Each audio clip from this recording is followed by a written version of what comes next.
Hello everyone, Martin here from the Ad Council.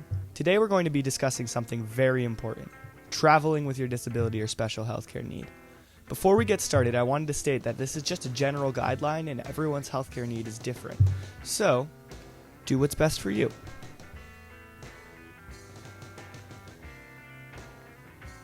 Okay, first thing to do is plan ahead, meaning make sure your hotel and plane tickets are booked ahead of time and accessible to your needs.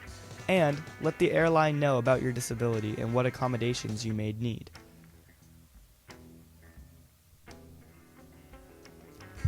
Number 2 is get a doctor's note. Depending on what your disability is, having a doctor's note showing that you're cleared for travel and what you may need is very helpful. Sometimes all the people that work for airlines need to see is some official documentation to do what you need them to do. Number 3, know your rights. Number 3 is to know your rights, which means know what you're entitled to and what you're not entitled to. Rights are always good to know, especially when you're traveling, to know what accommodations you're entitled to as a person with disabilities. Number 4, TSA. Number 4 is about trying to get through the TSA. If you're traveling in a wheelchair or with an insulin pump, as well as many other things you might be traveling with, TSA can be quite a pain to get through.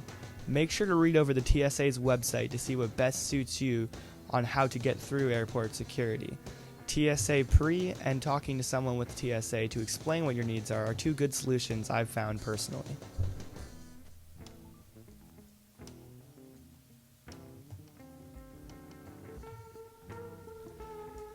Number 5, rent or use your own wheelchair.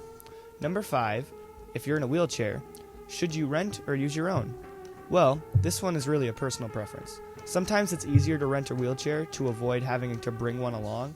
Plus, if your wheelchair is expensive, there's a good chance you don't want it broken or lost by being loaded in and out of luggage and just traveling wherever you may be going. However, it really depends on your preference or your needs, because sometimes you have a specialized wheelchair that you need to have on you at all times. But overall, it's more so just what you personally want. Number 6, always have a backup plan. Number 6 is to always have a backup plan. Anytime you travel, it's always good to have a backup plan in case something doesn't work out. Sometimes things out of your control happen, it's always good to have a backup in case something doesn't work the way you thought it would. Alright guys, well that wraps up the 6 things you should know when traveling with a disability or special healthcare need. Hope you enjoyed it and don't forget to like and subscribe.